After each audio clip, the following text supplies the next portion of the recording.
Oh, well. It's finally part 3. I think this is probably gonna be the final part until I have enough material for part 4. That's the part 4, if I ever even end up making one, is probably gonna be like a whole bunch of different like little points, bits and pieces like over here and there. Because once we cover this late game portion, I don't think there's gonna be really much more material. I'll be adding more details as I think about them to the written part of the guide, which will be published later.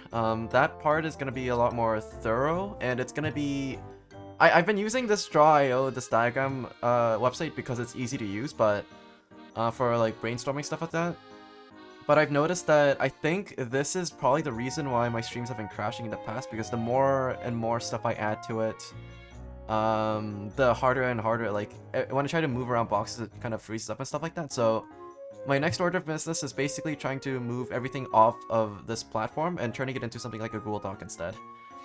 And that way, it's going to be a lot easier to use, and you won't have to be using like a third-party app viewer or anything like that to basically see everything.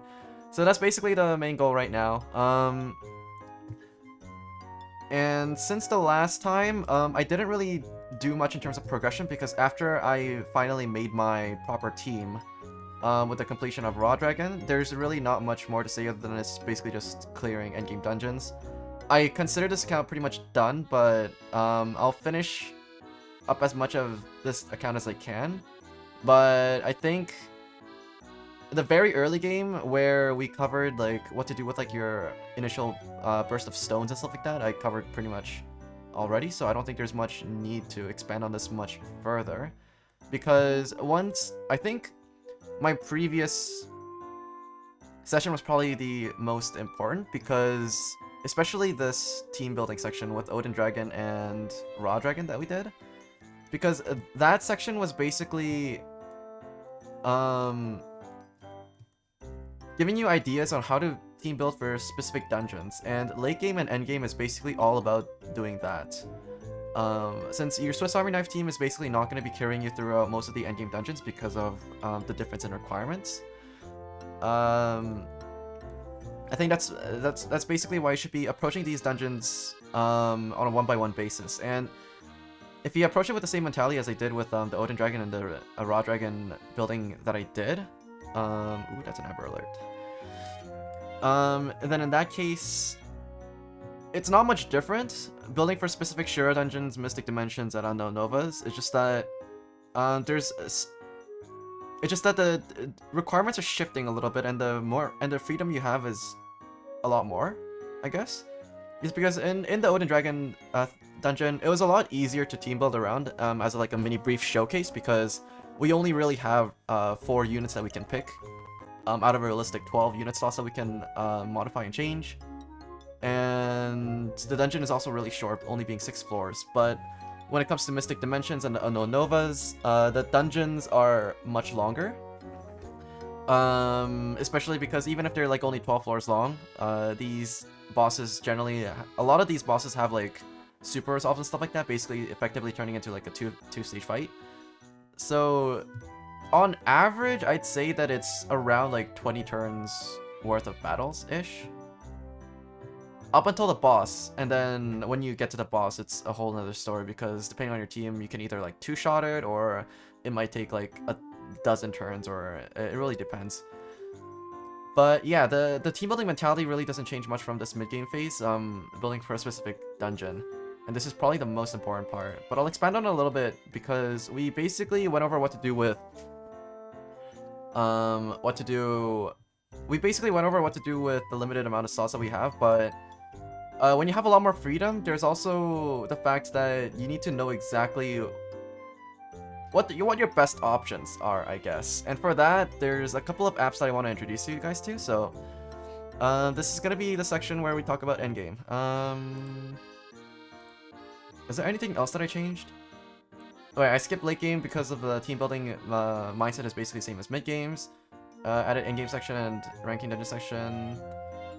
I also added a couple of sections to the early game section over here, where I was suggested to add a section where you might be it might be easier for you to work around a monocolor team if you don't have access to like an easy to use rainbow team, because um, new players generally won't be able to solve the whole board pretty easily. So just being able to activate simpler leader skills, such as being able to just make a row or make 2 combos of the same attribute and stuff like that, is going to be a lot easier to activate and proc. So I did a section about that, along with some farmable units you can use for some of the common color conversions for each of the attributes. These are, for the most part, they're heartbreakers, where they will convert hearts into the attribute that the user needs.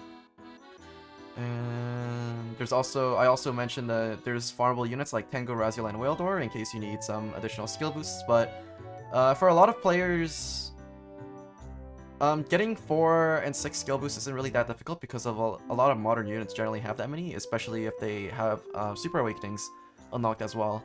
And by the time that you get to this mid-game and late-game phase, plus points shouldn't be that much of an issue to farm, because of like things like plus point paradise. There's also going to be things like story dungeons, which gives you in total 50,000 plus points if you beat all the 5 celestial goddesses stories. And yeah, if you're just trying to make sure that you have like 1 or 2 teams, that many pluses should be more than enough for you to be able to reroll all the super awakenings that you need. So let's move on to the endgame section. So welcome to the endgame. Team building here is going to be exact like how you normally build for specific teams. Although you could get away with using a Swiss Army knife team for most of the older content, most of the newer dungeons released in the past year require teams to be built specifically for them. There are teams that are capable of clearing multiple Shura or Mystic Dimension stages with a single build, as some of these have been power cut by modern standards, but this is not the norm. So while it is nice to basically be able to clear these dungeons with a single team, that's not the expectation that you should have when entering these dungeons. So just treat them on a 1-by-1 basis, and we used like tutorial videos we used like other people's runs for dungeons like Raw Dragon and Odin Dragon, but when it comes to these dungeons, because there's a lot more variables in terms of what can spawn, because one floor can have like 3 different spawn types and stuff like that, you're gonna wanna check over the dungeon details from someone that's either translated it for you, or you might want to opt to do it yourself, or just skim through the dungeon articles for things like Sky Azura. Now, the reason for that being is, you're gonna want to skim through them, and you're gonna want to take notes of some of the larger numbers. For example, some of the biggest hits that you're gonna want to tank, or maybe if there's like a floor like Sena in Mystic Dimensions, in MD3, where she will hit you for 2 turns in a row for like 1.5 million damage or something like that. There's going to be oddball cases like that, so that you're going to be wanting to keep track of, and that's basically going to set the basis for like what kind of an HP threshold you're going to be aiming for. Now, this is going to be really important, because one of the biggest struggles that endgame players end up dealing with is trying to fit as much utility as they can while still meeting these HP thresholds. Because a lot of these, but it's getting a little bit better, because a lot of modern endgame leaders are shifting more towards 4 times effective HP and even higher in some cases, where we were kind of used to being in a phase where a lot of our high damaging leaders were basically stuck at like 3.3 times effective HP multipliers, which severely limited how much HP you could really bring to a team. The most notable cases for that are basically like submarines such as Blackbird and Daytona. But yeah, and then you had units like Seawolf, which had like slightly over 4 times effective HP, but Seawolf teams generally aren't known to hit that hard. It's mostly Daytona and Blackbird teams that are used for things like Unknown Novas, because their damage output is so high. But anyways, yeah. But now we're getting to the point where a lot of leaders are basically at 4 times effective HP, which alleviates a lot of the HP threshold stresses, but it's still there. It's still there, especially because as newer dungeons come out, these HP thresholds are obviously going up and up as well. So generally speaking, I think if your HP threshold is around the 1 million mark, you should be fine. But you might, and there's also other tools that you might want to use to hit that HP threshold as well, such as like Halloween Shackle, which is also like a really popular unit, or any other form of like self-looping shield. Yeah, because those self-looping shields are generally systemable by themselves, and they also shield for like 30% or something like that. So in those cases, like your effect teammate HP can be multiplied by like approximately 1.5. So it definitely helps in a lot of those cases. So yeah, so approach team building like how you would approach team building for specific dungeons, but keep in mind that these dungeons have stricter requirements for damage and HP. There are certain HP thresholds that you want to meet for every one of these, and that usually involves equipping a plus 15 team HP badge, while also bringing some team HP equips. Not having the plus 15 HP badge can make team building much more difficult, though not impossible, so be sure to keep clearing your special dungeons. Now, yeah, so this is probably the thing that a lot of newer players might want to stay on top of, because this is going to be one of the more stricter time gates that's going to be making your team building a lot easier. Because special dungeons, you can't really grind out as many special dungeons as you want, and because they're on a rotation, you're gonna want to clear them out as like every single day as much as you can. Especially because there's sometimes cases where I don't think they've really been doing that recently. They've just been sending a stone into your box, but yeah, whenever there's like a holiday season or something like that, they might give you Gung-Ho might give you like a daily dungeon where there's like a P or like a rainbow medal or something like that, or like a snow globe. That's basically for you to get like a couple extra mats while also getting like a daily stone. Clear those every single day if possible, because you need to clear 200 different special dungeons to get that plus 15 team HP badge. And the difference between, like, you get a 5% HP badge by default, but having the 10% extra team HP is really nice, because it's basically the equivalent of having like an extra equip on your team with a double team HP awakening. So yeah, make sure you stay on top of this. It's very important, very, very, very, very important. Some of the more tankier teams can actually get away with not using these at all. Like some rainbow teams actually just opt to take mass attack badges because it's easier to deal with the earlier trash floors, because there's usually in these endgame dungeons there's like a handful of earlier floors where there's 2 different units, 2 to 5 different units showing up on the board at the same time.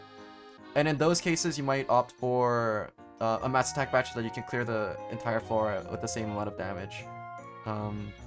It's much more reliable, though it's not ideal if you're trying to go for a stalling build. But if you have enough skill boosts to get all your important skills up early, like especially your transformations, then you might opt for something like a mass attack badge and try to find HP through other sources instead. Yeah. So there's a lot of utilities out there that can help you team build much easier. First of all, we've introduced you guys to this utility a little bit. This is PadDB. And I suggest getting really, really, really, really comfortable with using it. And I'm going to show off a couple of new features. A couple of features over here that goes beyond just simple unit lookups, because this is going to be very, very important. So let me just bring up PadDB again. Yeah, so the status of PadDB right now is PadDB is basically like... It's basically like an all-in-one tool at this point, and it's gradually getting to the point where it's getting more and more features that's making it so that you're gonna need less and less of the other ones. But in its current state, it's kind of like, whereas some of the specialized tools would be at like an S rank for its dedicated purpose, PadDB kind of does everything at like an A- to an A level. So even things like, okay, so at the very beginning we have the unit search, right? You open up your PadDB app and you get to the monster search section. And the monster search section is actually pretty it's pretty robust. You can search for unit terms over here with name and stuff like that, but you also have various filtering options. You can filter by things like awakenings, by attributes, whichever ones you want. You can actually filter by specific main and sub attributes as well. By typing, awoken skills, yada yada yada. You can even filter by rarities. You can search by keywords in case there's any things that you want to search. And there's also like special filters over here as well. It's like, this is all fine and dandy. It's very... It's like a step up from what you can find in game. But because you have the entire monster decks to basically work through, you can basically it's a lot easier to identify which units you might be able to fit into your team and whatnot if you have like a very specific use case. Like for example, if you want a unit that's like an equip, if you want an equip with like triple team HP boost and stuff like that, then you might want to try to look for that. You can hit this toggle button to basically see which equips have these awakenings, because in some cases you don't even care about what type of active your equip uses, right? Because if it's on a unit that's going to be systemic, if it's on a unit that's going to be system, then chances are its active is never going to see play anyway. So in that case, if you only care about the equips, then you can opt to search by this. Or if you want something like a damage stick and you don't really care about what kind of active it has either, you can also search for it like that. Or if you want to look for a leader or something like that, then you can also search for something like this. Where if you toggle this option, you can basically look at it through units as their like entire cards on a single glance view, and you can just scroll through all your options and try to pick out which one you want. Now the good thing about this view is the fact that you can actually see active skills and leader skills and its super awakenings as well. So if you're comparing subs and stuff like that, then this is probably the best way to do it. And speaking of comparing, you can also opt to use this scale, I guess, to basically compare your two monsters to basically just yeah, you select two options and then you click the scale icon in the middle and then you do this. Let's see.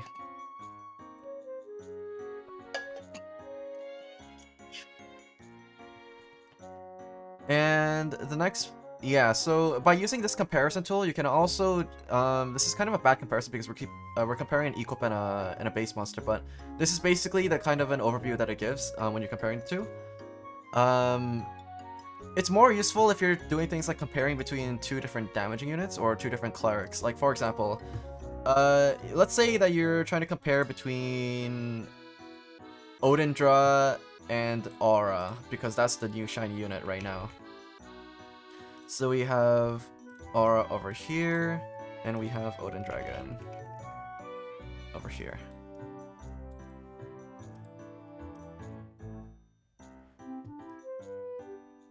So in this case, this comparison isn't really that useful. Let's compare it with the evolve form. Evolve form.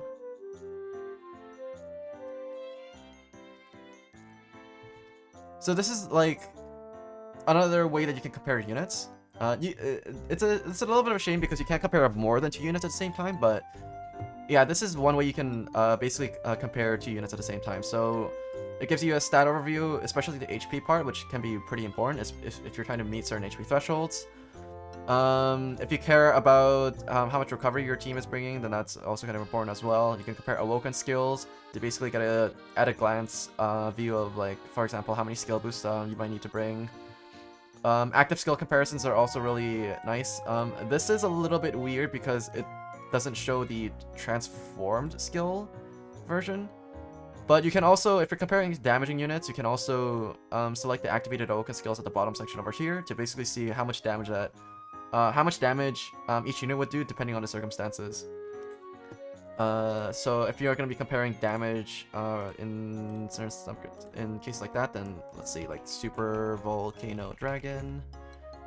You can compare this one with something like I don't know. Let's just pick the new Gillian. And then it's like, oh, it's like, yeah, so Gillian has like plus 2000 HP, but they're both fire damage dealers. And if you want to compare how much damage they would do with activated awoken skills, Super Volcano Dragon would basically hit for 1.6 million, whereas Gillian would basically hit for 4.8 million. But one other thing to consider in a case like this is, yeah, you activate like Super Awakenings as well. One other thing to consider is the fact that Super Volcano Dragon is capable of limit breaking, as shown on top left over here, whereas Gillian is a transformation unit, so Super Volcano Dragon can actually deal more damage through the use of limit break awakenings and stuff like that. Yeah, so the comparison tool is actually kind of nice. I don't find myself using it all that often, but because usually there's more clear-cut winners in when you're comparing units, especially when you're comparing things like Volcano Dragon and versus Gillian, where you might want to use Gillian for his transformation active instead, where it might overwrite like a critical like enemy debuff or something like that during the transform as well. And Gillian also has like a guard break, which Super Volcano Dragon does not. So there's different aspects that you might want to compare, but the comparison tool can give you a general idea of how to compare the two, I guess. So before we get to updates, yeah, so we went over the filter section, and there's also the different ways you can sort units. This is actually really straightforward. It's very useful, especially if you're looking for units that you can like maybe try to fit into like a system or something like that, where you might opt to use like the filter by skill turn and ascending, so that you can have like the lowest cooldown units at the very top. And then you can also filter that, by like skills. So if you wanted orb converters, you can actually just do a board, create orbs, or change orbs, and then you can set the sort as you did before. And this little button is the updates version, so you can basically use this tab to basically compare the before and afters of units whenever they get buffed. So for example, if you compare it like, if you select upgrades, you can click on a unit, and then it will tell you exactly what's changed, the before and after. So this is really handy because, especially in the North American version, they kind of stopped announcing these changes on their social media posts.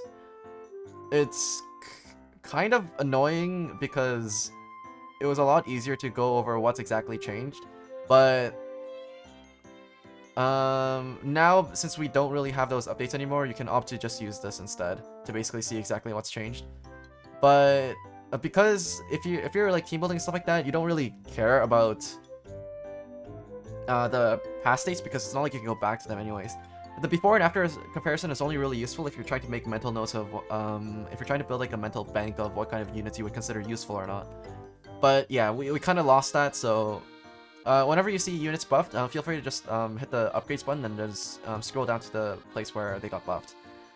Because NA usually gets upgrades in very similar batches to what JP gets. You can usually scroll down to find the list of buffs that we got. So recently we got the Zero core buffs and stuff like that. I believe it's somewhere over here. This is One Piece. Maybe I scrolled too far. I might have scrolled a little bit too far. No, it's over here.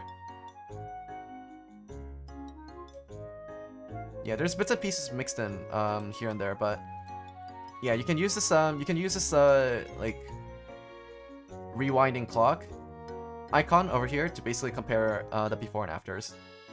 Hello, are you going over ranking today?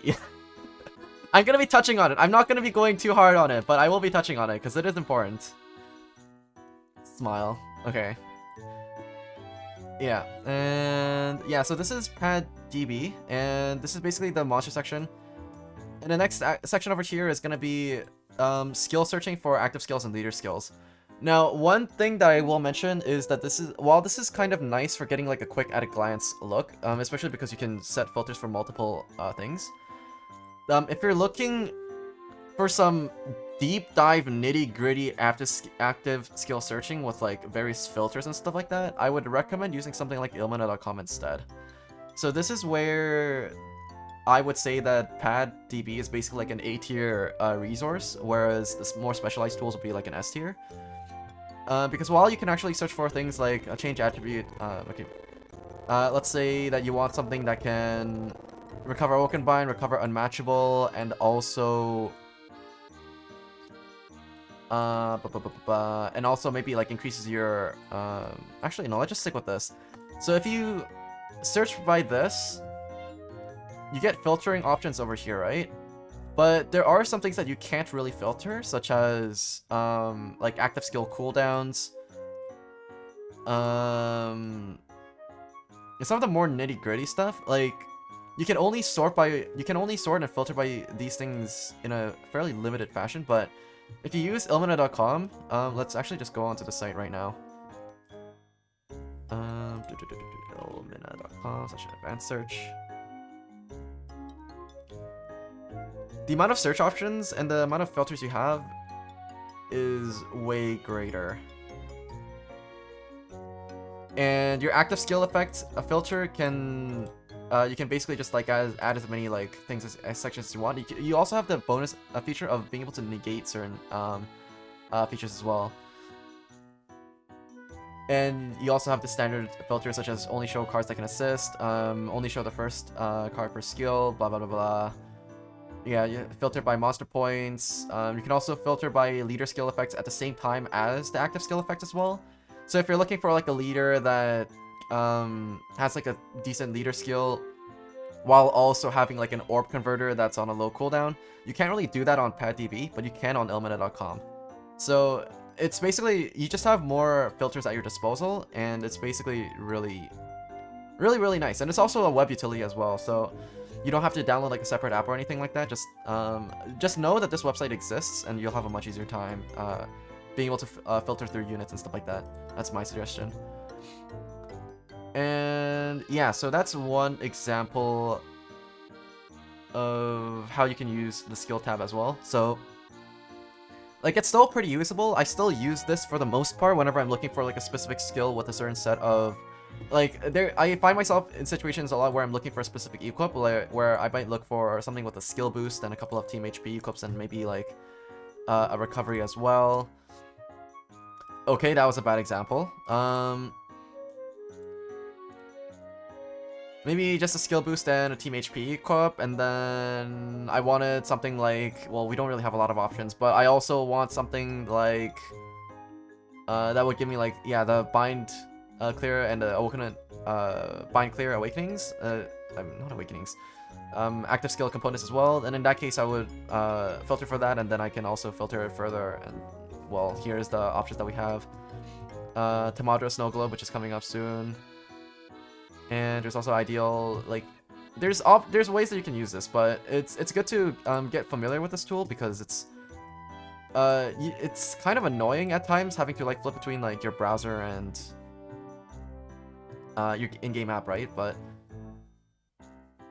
yeah, I guess it really doesn't matter, but yeah, just get familiar with using both. You might find that it's very rare where PadDB's filters aren't enough. But it's more useful in cases for like ranking dungeons where you also want to set limits for, you also want to filter for active skills that have a cooldown within a certain amount of turns and like nitty-gritty stuff like that. I typically use Illumina.com when looking for replacements and things like that for ranking dungeons, but for general team building and stuff like that, the requirements are a lot more lax, so because you're not really on as tight of a timer. So it's fine if you use PadDB for most cases outside of that.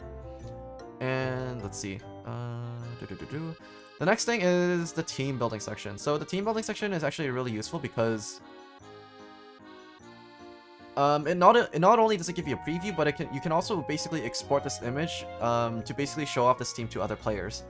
Now, one thing that I will mention is that this doesn't give a complete overlook on what kind of utilities that your team brings, but it does give you a big amount of information, such as how much effective team HP you're bringing, your move time when your team is transformed, how much skill boost you're bringing, your skill boost, skill bind resist, what percent of resist you bringing for everything, and also some of the more important utilities, such as like if you're bringing L unlock, if you're bringing L shield, if you're bringing crosses, if you want to get rid of sticky blindfalls and stuff like that. Like, this thing has it all. And if you hit this note icon on the top left over here, you can also add your own little blurb if you want to add like a floor by floor guide and stuff like that. So there's a lot you can do with this. The more direct competitor to this will be Pad Damage Calculator, PDC. It has been released to Western app stores and the Google Play Store, and not for a while now actually. But this is another case where PadDB is basically at like an A tier, where PDC basically takes it to an S tier. I will say that though, because of the language barrier on PDC, it is mostly straightforward, but for someone that doesn't really care about using like a separate guide to basically learn the ins and outs of it, and you can get most of PDC's information out of PadDB as well. But if you're trying to make things like team templates for 3-player teams and stuff like that, then you're gonna want to use PDC instead, because I don't think that PadDB actually supports that feature yet. But The main feature of PDC is, as its name suggests, is basically pad damage calculator, where you basically set up a team to the best of your ability. You select the kind of status effects that you're assigned with, and then you also pick out basically how many orbs you're going to be matching on a board. At the very bottom, I don't have an example up over here, but there's graphical guides about it. But that's basically how you set up PDC. And the end result is basically giving you like an it gives you tallies of how much damage your team will do and a total tally of how much total damage your team is going to do versus like a specific unit under these conditions. So it's really useful for checking out if you're going to be able to do things like two-shot a boss or something like that. But if you have the dungeon info handy, what you can do alternatively on PDC is basically just hit the game icon on the top left over here. And with your completed team, you can basically just enter like a simulated dungeon yourself, like over here. And you can basically alter the board state and stuff like that through the various tabs at the very top. So for home over here, it basically just gives you like a general information overview, but yeah, so you can pop your active skills like this, and then let's just say that you solve your board over here, right? Ooh, it's laggy. Then it gives you like the total damage your team's done at the very top over here. It gives you the damage that each of your units did over here. But do note that there was skyfalling in that case. So if you don't want skyfalls, you can also just set up over here. You can just set skyfall X. You can set it like that. And if you wanna calculate the damage for like a standard, quote unquote, standard activation, right? Then in that case, where you basically only have then in that case, you can actually just go to the board and you can just set up jammers for everything that you don't really need. And you can just do like, okay, so what happens if how much damage is my team gonna do if I basically just do something like this? And maybe you don't even want to match any of the jammers or anything like that, so you select done. You basically swipe, and this is basically how much damage your team is gonna do. So with a simple match of 5, this Algae Kitty team is basically gonna be hitting for 15 billion damage. And you can get an overview of exactly which units are dealing how much damage. And you can basically see that, oh, the Algae Kitties are basically hitting for 2 billion, but that's going to go to 3 billion if you pop an Algae Kitty.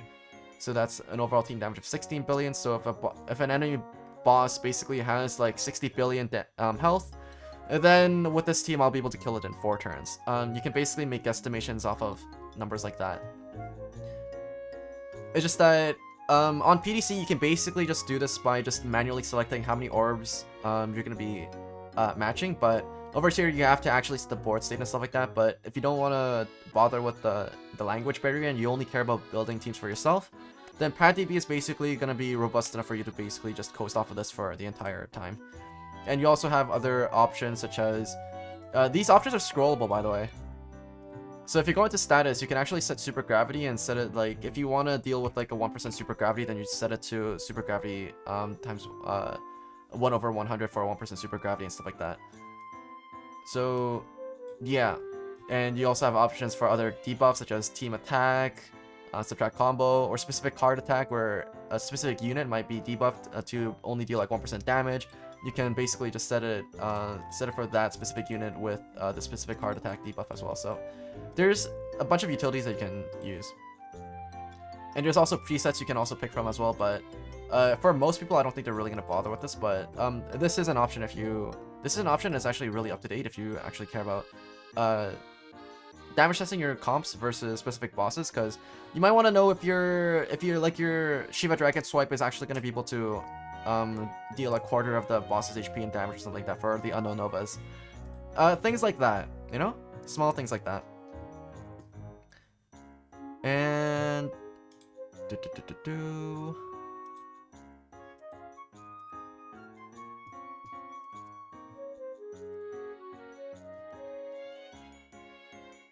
Yeah, and that's basically it, so let's exit out of this. Let's see. And in the more section over here, there's also a handful of like other utilities that you might want to use. Such as, the dealer ranking is basically just like how much overall damage you can do depending on which kind of actives, which kind of conditions you're set. Like, if you're gonna be matching 10 combos, then what's the most amount of damage I can do? And it's like, oh, well, Gillian now does the most amount of damage because he does 4.8 million damage off of, basically just having this many, Awoken skill activations times his, like, attack multiplier and stuff like that. So, you're probably gonna be wanting to filter these down depending on specific use cases. Like, if you only want to care about units with for like if you're gonna be making like a monocolor team, then you're gonna want to filter it down so that only units with that specific attribute are gonna be included in this thing. Or if you're gonna be working with something like a Daytona team, you might want to include TPAs as well, and that switches the damage rankings around a little bit. But yeah, it's mostly useless because most units like you only have like your box to work with, right? So I don't really, it's more of like a for fun kind of metric, but yeah, you might be able to find out that some units actually hit way harder than you might expect through this through these tabs.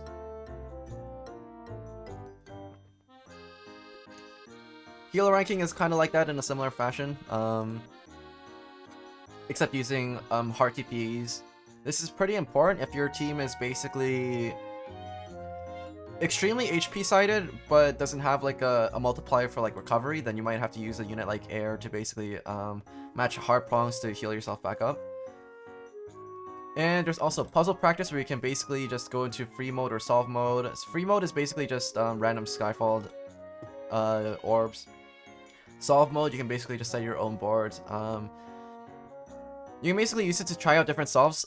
It can be useful in cases where you have like 3 seconds of orb time, of orb move time, and you don't really know if you'll be able to solve it in one go, just off of the fly.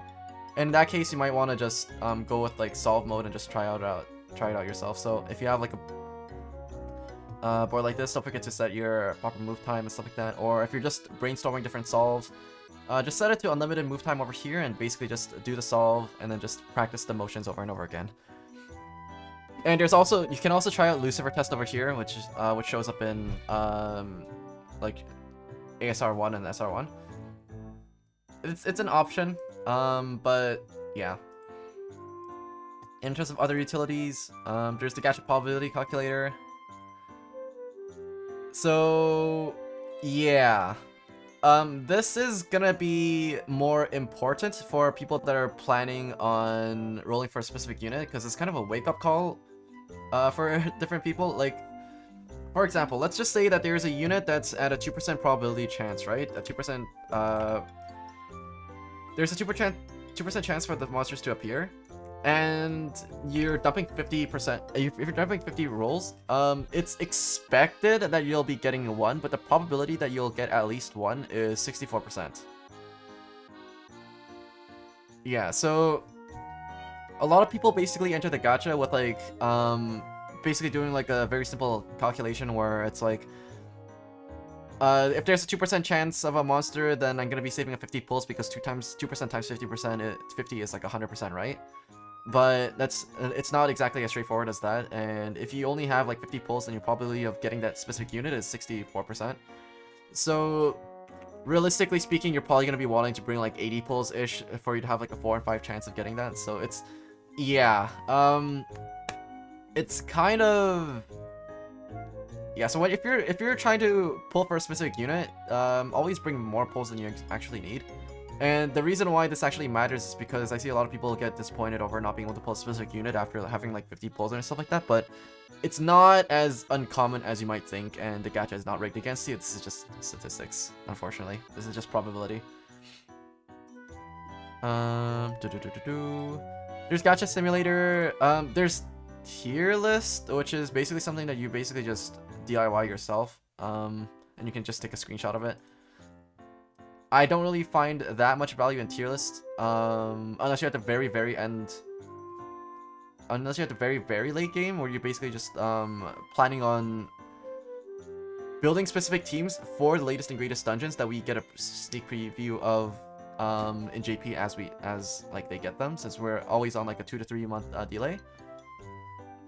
But beyond that, because all the other dungeons basically gets power crept like with every new special gacha that we get, so tier lists tier lists are for the most part fairly useless for anything that's like at least like a year old.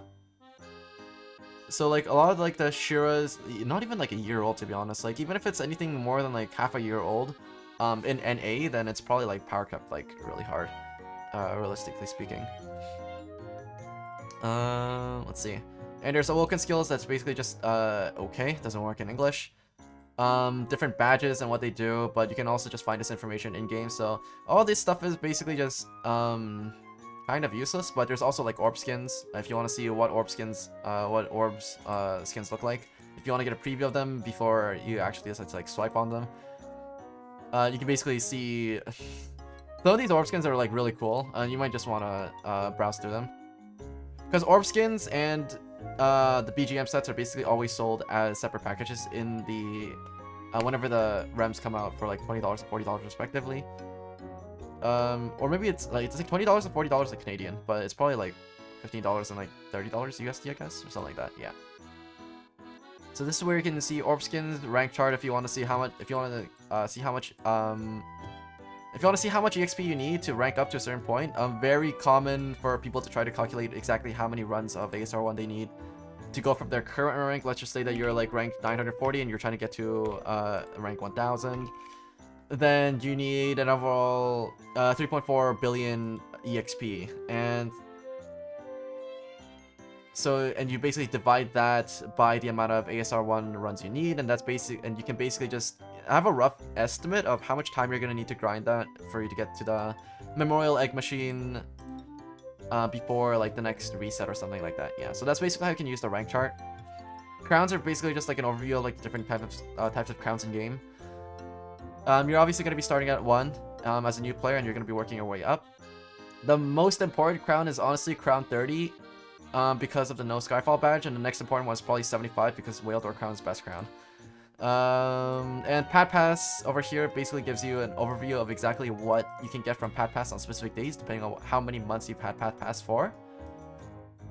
So for example, the biggest reason why I think people would actually get Pat Passes for the Godfest rolls at the very start of the month, on the first of the month.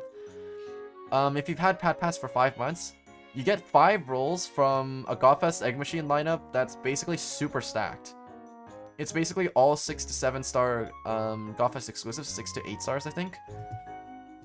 And you basically get 5 rolls in this. This is worth way more than Pat Pass itself if you've been keeping it up for a long enough time. But there's also other tidbits like getting 3,000 plus points every month, getting 10 Super Snow Globes, getting 500 million coins, which you can actually crank it up with leaders' skills like Ganesha.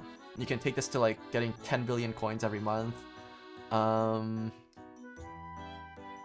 There's also getting more XP, and more importantly, there's also the 500,000 monster points. And sometimes Gung Ho also runs promotions where at a certain day of the month, they'll give you some bonus stuff like black medals or things like Dark Mill or something like that.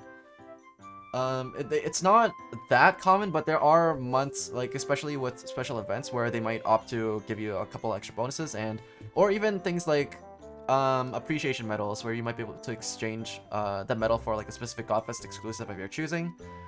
There are ways that you can basically, if you only had a free trial, there are quote-unquote ideal times for you to start it if you're like mostly free to play. But if you're like a player that's pretty, if you know that you're gonna be sticking with Pat for a long time, then I would suggest just getting Pat Pass as soon as possible so you can start building up those monthly chains. And I believe the Pat Pass thing is based on total cumulative amounts of times that you subscribed. I don't think it has to be in order. If you had Pat Pass for like 3 months and you drop it, I'm pretty sure you can actually get Pat Pass again and continue off on tier 4 of Pat Pass. So I don't think it's yeah, correct me if I'm wrong, but I think it's based on the total number of months you've subscribed to Pat Pass. So you can technically just subscribe to Pat Pass for the months that run those special promotions if you want to save an extra $1 or $2.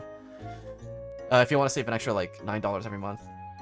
Yeah, and the Memorial Egg Machine is basically giving you a list of what you can get at specific ranks.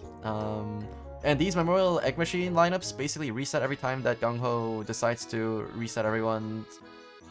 yeah, do like a... We call it like a 10 reset and stuff like that because it resets like a whole bunch of things. We call it 10 reset because it resets basically these... I mean, I don't think we really put a number to it anymore, but we used to call it like a reset because it resets like all these Memorial Egg Machines, and it also resets your best friend, and it also resets your present. And by reset, I mean it doesn't really take away what you've had before. It just gives you another chance to basically select another best friend, or it gives you another chance to basically give away another like present egg. So it's highly recommended that players reach as high of a rank as they can, up to rank 1000 before a reset happens, so that they basically get 2 rolls in a 1000 rank machine, once when they reach it before the reset and once after the reset happens. Because these rank 1000 Memorial Egg machines have very valuable units. If anything, they're also super solid trade materials as well. And if you hit like rank 1000, you actually get, if you hit a certain rank, you get all the Memorial Egg Machine rolls from the previous ranks as well. So yeah, whenever a Memorial Egg Machine, like I don't know if they're gonna be making like a rank 1050 rank Memorial Egg Machine or something like that, but if they do, then I would highly recommend getting to that rank before a reset happens. So that's basically PadDB in a nutshell. There's also other options that you can set. I would highly recommend keeping auto update on for this one. It doesn't update in the background, but when you open up the app, it will ask you if you want to update if there's been a new update in game and stuff like that. And by sticking to the latest version, you can also get a preview of like all the latest monsters and stuff like that. So very, very nice. There's also dark mode you can use as well. You can select your language and yada yada yada. Yeah. And you can also just manually back up your team as well and restore as well. Yeah. All the team templates that you've made so far. So that's basically PadDB in a nutshell. So as a basic overview, you can use it to basically look for specific units. You can use it to filter units down to basically get narrow down your options to specific ones where you might be interested in. You can also set up team building templates, and you can also do damage tests with the team templates that you've made. And the other thing that you can do is yeah, and we also went over PDC and how that's how I would recommend that for team building for 3P, or if you're trying to get another perspective on your team's damage. And there's also Elementa.com if you want a more robust filtering system for way more nitty-gritty filtering options. For things like ranking dungeons, where you might want a specific unit that has like a whole shopping list of criteria that you might want covered. And yeah, for some other resources, there's like HyperionPad.com. There's guides being posted there semi-regularly, depending on the new dungeons as they come out. There's Pazudora Hensei. For this site, it's in Japanese. But this site basically is, to put it simply, it's like a collection of... It's essentially like a collection of different teams sourced from Twitter. Sorted by dungeons that they're used for and by leaders. The sorting is basically done on the right-hand side, where it's basically like the latest dungeons starting from the top, and if you expand this out, you can actually just go find your leader that you want to find teams for. But there is a language barrier for this, and the straight English translation for this, it doesn't really help. But it can point you towards the right direction when it comes to leaders. The dungeon names are mostly written in kanji, so it's not as useful over there.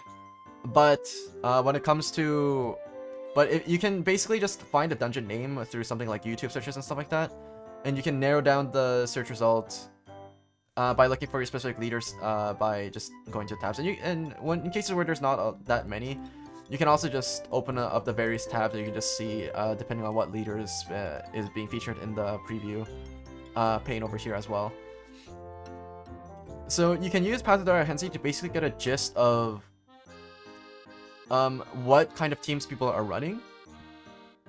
And you can use this in tandem with things like YouTube to basically get an idea of what Japanese players are using to run specific dungeons. And this is kind of important because it gives you because NA gets dungeons at like a 2 to 3 month delay from Japan. You can basically use this to basically start prepping for your upcoming dungeons and seeing exactly what kind of trades that you might want to make if certain units are used more than often than others and whatnot like that, right? So, for example, if we're gonna be getting like Unknown Nova 3 sometime soon, and for things like that, you can basically just look through these options to see what other people are running. We have options like Kaishu, we have Alfred, which is going to be a Office exclusive that we're going to be getting, and it's like, oh, well, there's Alfred over here, and I'm probably not going to, and we also know that Japan basically also got like an exchange medal, I believe, where you could redeem it to exchange for one of these new Office exclusive series. It's like, oh, I have like a whole bunch of Kuraha, I have Alfred, I have all these other units, and I can basically just go onto this team and see what exactly this person did.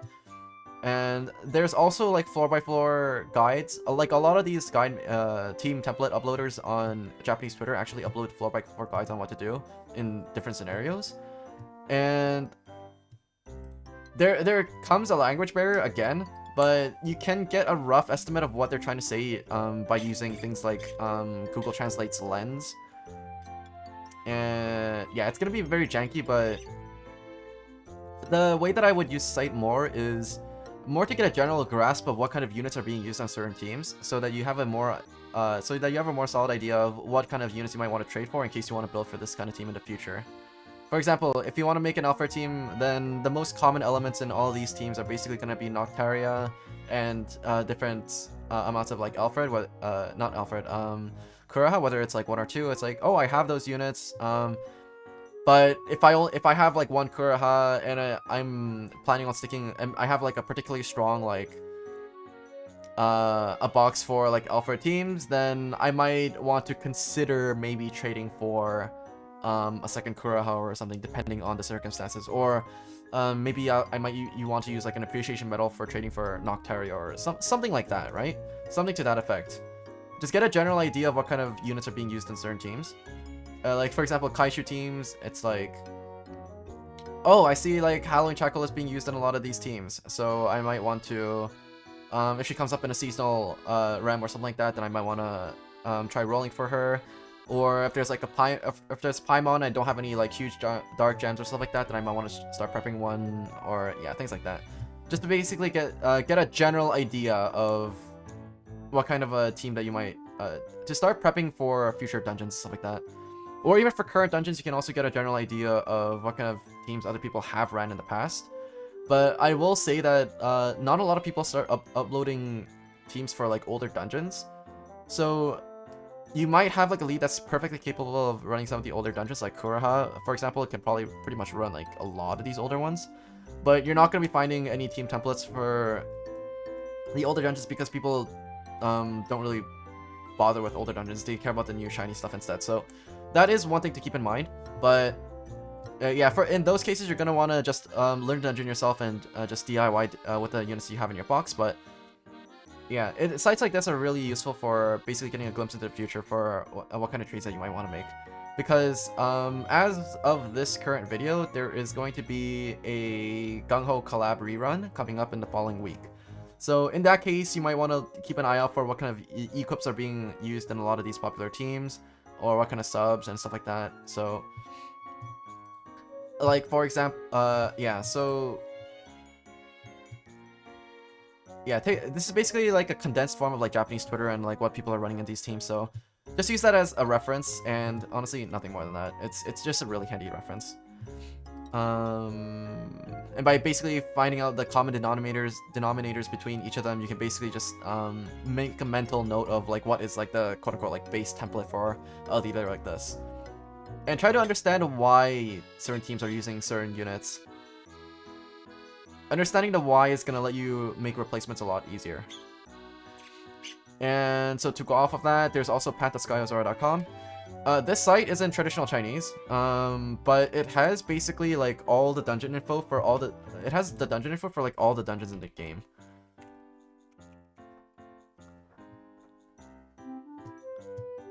Yeah, the whole site is in traditional Japanese, but all the dungeon names and all the unit names are basically in Japanese. So if you want to look for specific dungeons, you can just use the search function over here, and it's a lot easier. So for example, let's just look at this latest dungeon over here. Let's search for it. And this is for the challenge. This is for the challenge version. This is for Unknown Nova 3. I believe this is the page for the title challenge, the dungeon. But it should be pretty much the exact same as the but it's the exact same as the other one. And you can actually just use Google Translate for this. It does give you a pretty general idea of what you can expect. For example, the more important things are probably going to be the HP thresholds for the various enemies. And I've mentioned this before, but a lot of the units in this game basically share the same mechanics across different dungeons.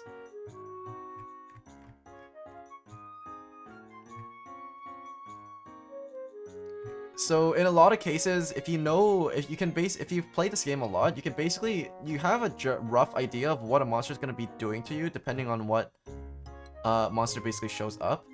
So even if you don't exactly know its entire moveset because of the janky translations, then you may still be able to figure it out on your own. And yeah, and you can basically just get an idea of what kind of dungeons what kind of monsters are gonna be showing up this way, and basically just start making mental notes on what kind of HP threshold you need to meet, what kind of awoken bind skills you have to avoid and stuff like that, at what turns. So yeah, if you want dungeon info, pad.skyazora.com is basically the go-to place for it. And there's also other people that upload like 4x4 guides, completely translated into English as well. Whenever a new dungeon comes out or a new title challenge comes out, you can usually find people making these guides over on the Pad subreddit. So keep an eye out for those whenever a new dungeon comes out. And as usual, don't be afraid to ask for team building help if you need it. And there's also like a user script that converts the site to Chinese simplified along with some other utilities by like adding icons to certain hazards and stuff like that. So it's more useful if you can actually read Chinese. I cannot, but I do still use the script anyways, just so that I can get icons for some of the more common hazards, so that it's easier for me to digest at a glance. Now, some of the other utilities are pad.chesterep.cc, which is basically like it's this site over here. This is basically like another form of being able to search up monsters, but another benefit to pad.chesterep.cc is the fact that for some of the farmable units like Volcano Dragon, some of the older units like this, if you search a volcano, if it has like a farmable drop location, it will tell you where to find it. So for farmable units, pad.chesterep.cc is like a really good place to go if you don't know exactly where something's gonna drop. Because when you look up Volcano Dragon, as one example, does not have like a descent of its own. So you're gonna have to find it from other sources, or it's gonna have to be evolved from some other unit. So, it's like, you can get a Volcano Dragon from things like Sonia Grand Descendant. Okay, then the next time it comes around, you might be able to catch it there. There's also Zeus Vulcan Descendant as well. Or if you're in a little bit more of a rush, you might opt to go for a Little Red Dragon. And because it shows up in Volcano Vulcan, which is like a normal dungeon, I believe, and you can also get it through there, and you can just evo your way up. So there's different ways of getting farmable units, but this site basically gives you like an overview of where you can find them. And there's other utilities on the site as well, like if you want to explore some of the other tabs, but it's not as complete. Like the dungeon information section is kind of in beta. It's not that complete yet. But yeah, it's also another utility that you can use alongside something like Elmina.com. Okay, I must have missed new player experience tutorial and Infinity War. True. Okay, and the other site that I want to bring to everyone's attention is basically pad.prodict.site. I use the site a lot. also called like Blogging Mama. So the reason why this site is really good is because it's basically like a user-made blog that basically goes over every single bit of news that comes over from the Japanese server. Whether it be collab-related news, whether it be like any anniversary or like special events that Japan's getting.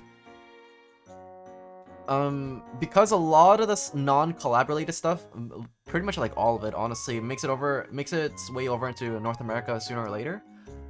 It's a good idea to basically keep an eye out on what kind of any new news that's happening in Japan, so that you can basically start planning around it.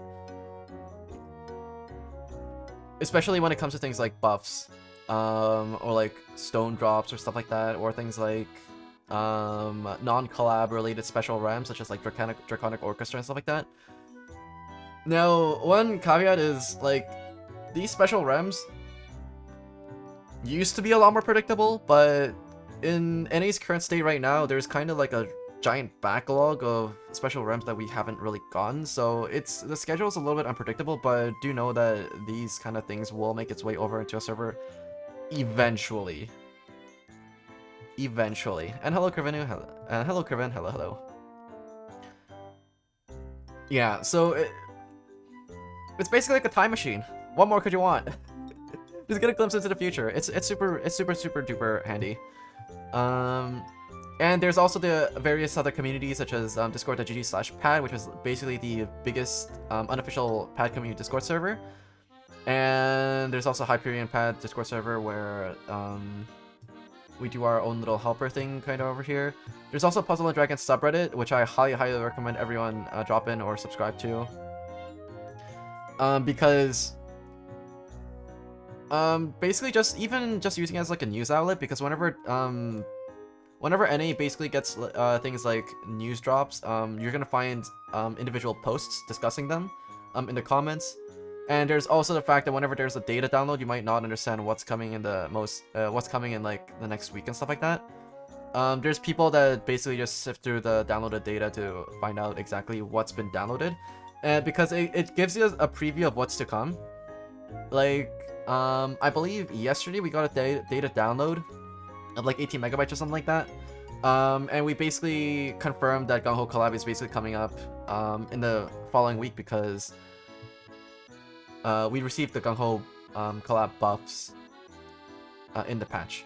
So yeah, like, if you have any questions, the subreddit is also a really good place to ask because it's an open forum. The community is pretty friendly, so feel free to just drop by and ask any questions if you have. Just do note that if you're going to be asking for help with like team building and stuff like that, make sure to follow all the rules in any of these communities, because they all have separate rule sets on how you want their boxes organized and stuff like that. And but the general TLDR for the rules is basically don't post all your images onto Discord itself. Upload them into an Imgur album. Use box sorting. Favorite everything that's worth MP. Basically, it's favorite everything that came from like any of the rems. Pretty much everything that you spent not monster points, magic stones on. And have a specific dungeon in mind that you want to plan for. That part is especially crucial. Because Swiss Army Knife team building is mostly up to you, depending on whatever the heck you want in your Swiss Army Knife team. But for the endgame dungeons, because the team building is a lot more strict, you're gonna want to basically just even if you have to make multiple posts for like different dungeons, or if you okay, maybe not make multiple posts, but even if you have like multiple dungeons you want to tackle, be specific with them. But I would highly recommend just working on one team at a time. Yeah. Let's see. And beyond this, there's also a couple of other things that I want to mention. Before I get into ranking dungeons, you might also be wondering, it's like, how do you identify what a quote-unquote good unit would be? And there's different ways of approaching this, but eventually you're just gonna develop a sense of what's basically good or not. But at the time of this video is being made, there are a couple of things that you might want to keep an eye out for, and this is basically like a general idea of how I keep track of these things as well. Like, for example, keeping track of like the unit number. The unit number is basically like the unit ID is basically like units are released in sequential order. Like units are given unit IDs in sequential order, as they based on like release date. So obviously, the higher number the unit ID is gonna be, the more recent it is, and the more recent it is, the more power crept it is, I guess. So that's one like very super easy way of basically seeing if a unit is like modern modern team building capable or not. But do note that a lot of the older units basically get buffs, but they still retain the same unit ID. So whenever a buff basically comes back, whenever like a special RAM or something comes back, right? Whenever a collab comes back, keep an eye out on what kind of units, what kind of buffs and changes have been made to that specific unit.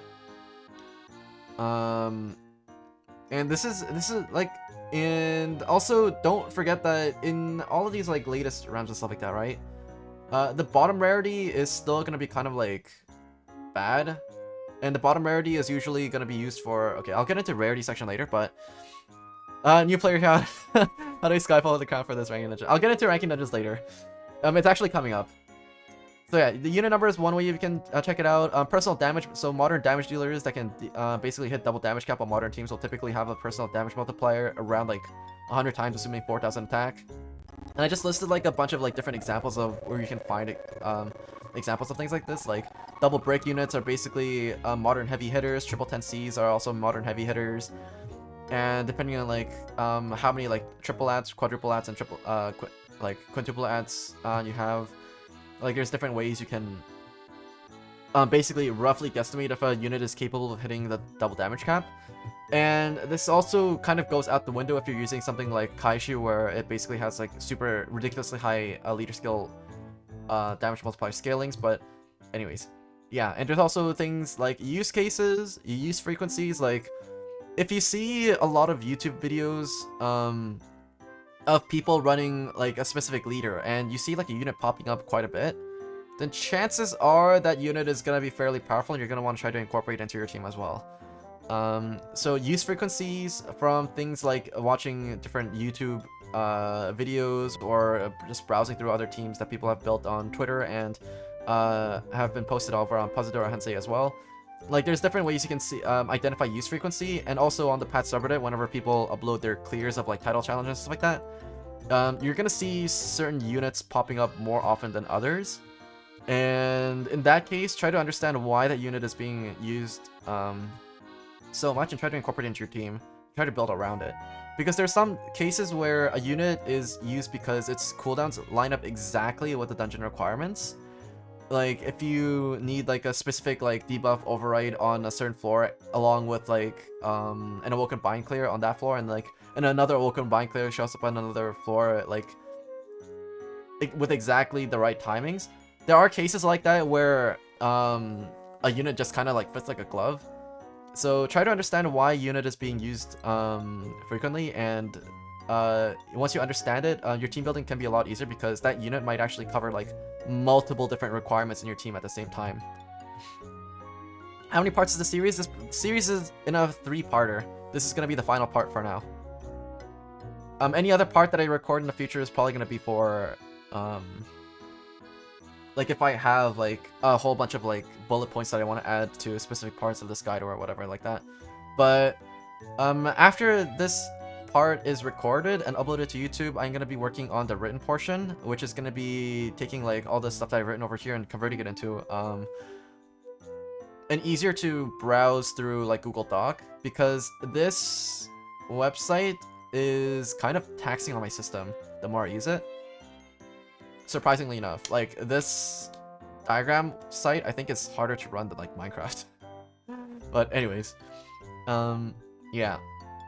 So there's also other things that you might want to keep an eye out for, such as weighted stats, though this is more of a generalized way of measuring how much stats a unit has. You can basically see in modern units,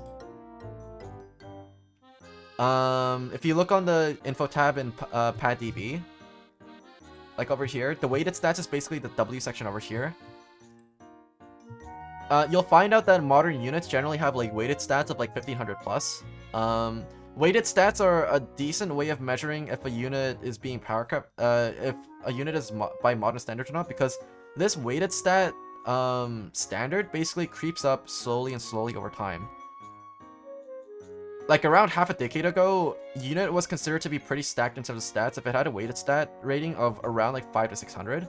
But then it slowly crept its way up, and now modern day units generally have weighted stats of somewhere around like 1600 to 1800. So it's one way that this that you can basically see power creep. Yeah, it's creeping its way up, and you can see it in like individual stats as well. Like, it would be pretty nice to have units with like 4,000 or 5,000 HP back several years ago as well. But nowadays, modern units generally have HPs in the ranges of like 8,000 to like anywhere up to like 12,000 and higher. So yeah, you might want to take a look at the weighted stats of a unit and basically just look over the individual stats as well. Like, I also added a section over here for specific stats where you might find modern units to be at. Like, it's not uncommon to see units with like 8,000 HP, 4,000 attack, and like 500 recovery. In total, that's like a weighted stat of like 800 plus 800. That's like 1,600 plus. That's like around a unit with like 1,800 weighted stats. It's basically like the most generic a unit can get. But there are also outliers, such as like Fatalis, which can have like weighted stats of like 20,000 or something like that. It's like it's maybe not 20,000, but like several thousands. It's kind of weird, but ignore outliers like that. But in general, weighted stats can be a general indicator of if a unit is decently modern or not. Just check its weighted stats of the other units in the same realm as well. And yeah, in terms of leader skills, this is also being powercraft as I write this article actually. So this info is based on the time this article was written, and these figures can evolve to get the latest numbers. Cross compare like popular modern leads to get an idea of what's a good range. So in terms of HP, modern leads have effective HP multipliers ranging from like 3.33 times to like 4.6 times, which is like anywhere from like a 70% shield to like 75% shield. To like a 50% shield and a 2.3 times HP multiplier. There's different ways you can approach it, but effective HP multipliers are generally something that you want to keep at around 4 or, well, as high as you want, because the higher your effective HP multiplier is on your leads, the less team HP awakenings you're going to need to bring in order to meet a specific HP threshold. So, but yeah, this number keeps going up and up. Like even last year, most of the hard-hitting leaders would basically have an effective HP multiplier of around 70%, namely from units like Daytona and Blackbird. But nowadays, a lot of the hard-hitting units like Kuraha, I'm pretty sure has like an HP multiplier of like 4 times or something like that, while still being completely capable of basically hitting the double damage cap with a standard unit, standard team. Yeah, let me just double check. I don't want to compare. Yeah, Kuroha basically has like a 4 times HP multiplier along with a 30 times team attack, and you basically stack this along with like high personal damage multipliers, having Rose and having a light Rose and fire Rose to basically deal even more damage. So like these numbers basically go up and up over time. So for HP, you want to keep it to anything like 4 times or above. Exceptions granted for certain super hard hitters, but they are a little bit dated at times. Which is why Blackbird generally doesn't pair with himself in Japan anymore. He usually pairs with like the newest monster from like Monster Hunter, I believe. It's like Malzeno or something like that. I forgot what its unit is called, but yeah, Malzeno. Yeah.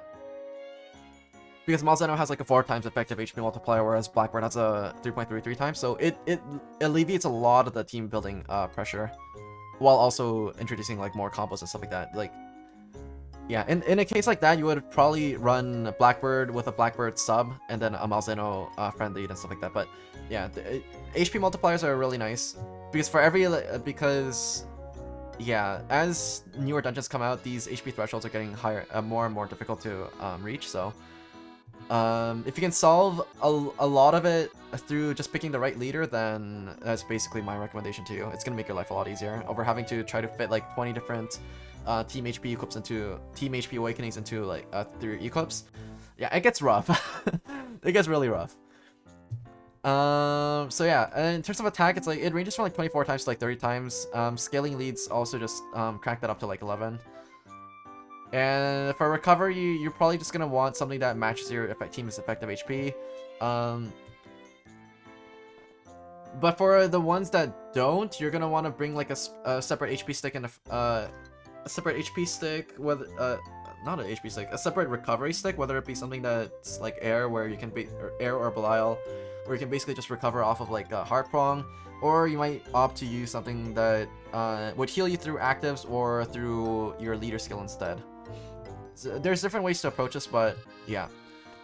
And rarity, unit rarity is generally not an indicator of what's good or not, but in special realms, the bottom rarity are usually pretty bad. There can be some exceptions for niche use cases, but they are mostly used for the equips or for specialized farming teams rather than endgame team building in their base forms.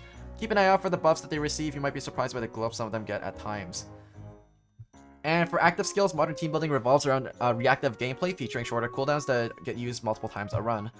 And it's not surprising to basically find a team that after all the transformations and the skill evolutions, they would basically be all like 5 turns cooldowns or lower. Like for example, orb creations are typically 1 to 3 turns. You can find examples where Ghost Ring would be on like a 2-turn cooldown. Chris would be on like a 1-turn cooldown that creates 6 orbs on like a 30-turn cooldown transformation. All the submarines are basically on 2-turn orb creation cooldowns. Kura has on a 3-turn cooldown. It's like a lot of these orb creations are basically meant to be looped, so that you can basically guarantee that you won't get orb trolled at any stage of the game. In the past, there used to be a slightly bigger problem, where you could get orb trolled like back to back, and you wouldn't have an active to basically like dying to orb troll was very much a thing in the past, but nowadays by modern standards that's usually not. Which is one of the things I really like about modern team building, is because most of the team you get, it's much less likely that you get cucked by RNG. It's mostly skill issue in modern team building. So often part of leader skills and often part of the leader's kit and usually system in modern teams. That's the orb creation part. Clerics are typically 4 to 6 turns for full awoken bind and unmatchable clear. Partial cleric abilities are also included with other skills. By cleric abilities, I mean something like aura, where it's like a 4-turn cooldown for basically a full cleanse. Odindra is also in a similar vein, 4-turn cooldown. You might also see units like Leona, which is actually on a 6-turn cooldown, but also provides other utilities such as having like 6 skill boosts and whatnot. So yeah, cleric abilities are typically on 4 to 6 turns, and you generally only really need 1, but they will find but they will usually be used more than once in an endgame dungeon. Some of the older dungeons actually have like back-to-back awoken bind clears closer together, but for those older dungeons, it's usually not a problem because modern team building has like so much effective HP that you can just straight up tank whatever they throw at you, and you can just stall out the awoken bind clears, or stall out the couple extra turns that you need for your cleric to come back up. But yeah, in modern team building, these clerics are generally going to be up whenever you need them, so it's nice. Yeah, buffs typically on a single unit, soft loopable. For example, in the upcoming Gung Ho collab, there's Minerva, which is basically going to be buffing your team's attack and recover. I think it's like attack, recovery, and like time extend, right? Or maybe not time extend. I forgot. Yeah, attack increases by 10% for the number of extend move time, awoken skills, and team. Increases increases recovery by 10% for the same amount as well for 3 turns. On a 3-turn cooldown, so she can basically just loop it by herself. Just pop it whenever it's up.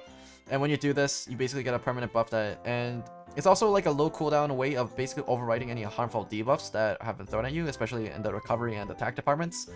Because if the enemy decides to debuff your attack, your team's attack down to like 0.01, so down to like 1%, you're gonna want to use this to basically override it to basically get your full power back. Or if your team basically gets hit with like a 0% recovery debuff, where it just completely voids your recovery completely, then you're gonna want to pop this to basically overwrite that and actually like not die and be able to heal up to full again. And void actives are typically 3 turns or brought as equips to be used as needed. So you might find units like Gunji Board, where it's like a void attribute absorption for like 9 turns, and a team might use that at the start because it knows that within those 9 turns it's gonna be covering all the attribute absorbs that it needs to face in a dungeon. This is commonly seen in like Shiva Dragon teams. But in other cases, you would typically reserve like an active slot or two for void active equips, depending on what's needed in the dungeon. Or you might also opt to bring in a unit that actually basically serves as like kind of like an omni void, where it voids multiple things at the same time. Where Tiara basically voids attribute absorb and damage absorbs on a 3-turn cooldown, or like All Might does. All Might voids basically like everything on a 2-turn cooldown, so long as your HP is below a certain threshold. Things like that. You're gonna wanna. A lot of modern team builders generally try to bring one of these because it's instead of having to bring multiple equips to deal with hazards as they come up, it's much easier to just bring a unit that deals with them as they come up. As I said, it's more reactive with modern team building. And another little thing to keep in mind is basically the active skill formulas. So it's more of a tangent, but Gung Ho basically has like an internal way of calculating what an active skill cooldown would be worth. And you can actually basically use this to basically get an idea of how powerful an active skill actually might be. Like, for example, the longer a unit has been transformed for, or the longer the skill transformation or the skill evolution cooldown is, generally the more powerful the resulting active skill or the final active skill is going to be. For example, when the submarines were released and the watches, right? They were on like a 25-turn cooldown, and then you had to, and then it was on, and then there was another 6-turn transformation cooldown on top of that as well. And because of these double transformations, the ending result was basically like one of the best active skills you could find in game. Like it was basically the start of like a new wave of power creep. It was to that extent. And it's not uncommon to find active skills like that in modern team buildings, in modern units, but with much lower cooldowns. Nowadays, like having 1-turn cooldown to basically have like a 2-turn active that basically does something very similar. Not uncommon to find things like that nowadays, but yeah, there's different ways that it's an active skills component basically contributes to whether its cooldown is longer or shorter. But some of the things that make it shorter are basically things like self-harming actives, such as ones that might lower your time extend, or something that might bring your HP down to 1. Though in a lot of cases you might be able to like flip that and actually make it even more useful to you. Like a lot of AoE teams basically use the fact that it's on a 2-turn cooldown. It creates 10 Dark Orbs. It's really good for Dark Brick teams. And then not only that, because it brings your team's HP down to 1, it lets you use actives that have HP threshold requirements that require you to be below like 20% HP to use. So there's ways you can flip these negatives into positives, and even things like active skills that would create a whole bunch of orbs for you while also making your orb move time weaker by 1 second, right? You can actually use this to basically override even more harmful debuffs, where it might or an enemy might debuff you to basically like lower your move time by 75%, but 75% is a lot more severe than reducing your move time by like 1 second, right? So there's ways of going around it. And haste will also add to this value, but 7-turn haste units can also be used together to basically be systemed in a set of 4 or in 2 sets of 3s. You normally don't find cases where people will system units in a set of 4 unless you're basically looking to make like a farming team. But for units, but there are modern cases of team building where you would use 6 7-turn unit cooldowns. 6 7-turn cooldown units in the form of something like Antares to basically tackle like the very endgame dungeons, where you'll basically be popping like it's like Dantalian, Antares, and Han Solo on 1 turn, and on the next turn you would be popping Dantalian, Antares, and like Amaterasu, and then you would basically be looping back and forth, popping 3 actives every turn for a massive fireboard every single turn. Massive Fireboard heals to full every single turn and basically overrides any attack debuffs on your team, while also recovering from any like unmatchable or like awoken bind debuffs like every 2 turns. Like, it's a pretty solid team. Not gonna lie, it's pretty clever. How they actually managed to come up with it. So for the last and final section, it's probably gonna be the shortest section as well. I'm gonna be covering ranking dungeons in a nutshell. So ranking dungeon team building is like, it's not really that much different from team building for specific dungeons, but there are some other things that you might want to keep in track of. To begin from the very top, let's begin by going over the 3 different types of ranking dungeons we have. So there's a standard ranking dungeons, there's fixed ranking dungeons, and Remdra Fevers. Standard and fixed ranking dungeons are pretty similar to each other. You're basically going to be competing against other players to get the highest amount of points in a single run as possible. Now, you can run these as many times as you want. It's just that it only keeps track of like the highest score that you've achieved. And standard ranking dungeons have free team building, but fixed and Remdra Fevers have fixed teams. They will give you the teams for you. For example, in the current in pad right now, we have a fixed team ranking. So you don't have to bring in your own units. You aren't able to. So everybody's basically on like an even footing, and you're basically just trying to compete with others to see if you can get the highest score. And in standard and fixed team building, in standard and fixed rankings, the top X% gets crowns, and it's typically in the 5 to 10% range. Right now it's a 10% range, but it's safe to assume that most crowns are going to be in the 5% range. In the past, it used to be anywhere from like 1% to like 3% as well, but we've since moved on from that, and I'm really glad that they did. It used to be, man, ranking dungeons back then used to be like bloodthirsty. It was crazy, but yeah, nowadays it's like 5 to 10%, so it's a lot more forgiving. And for Remdra Fevers, although it says that you get a crown for being in the top 10%, realistically, more than 10% of the population hits the score cap of 1 million points. It's 999,999. So yeah, your goal is basically to hit that 1 million point cap, and if you hit that point cap, you will automatically be placed in the top 0.1%, and you're guaranteed a crown. So for Remdra Fevers, whenever it comes around, I highly recommend going for the crown every single time it comes up. And Remdra Fevers are also based on cumulative scores, and not top scores. So that's also worth mentioning as well. You can actually grind out Remdra Fevers, unlike standard and fixed ranking dungeons. Standard and fixed ranking dungeons are based off of top score, Remdra Fever is off of cumulative score. So just grind out Remdra Fever, and Remdra Fever also generally has like rewards that are good enough to farm even past 1 million points in some cases, so yeah, just grind it out whenever it comes around. It's generally worth grinding out if you can. It's more of a time commitment, but if you're pretty good at the game, you can generally get to 999,000. You can generally get to 1 million points with like 1 bar of stamina, assuming you're at like rank 1000. Or 2, but it generally doesn't take that long. Yeah.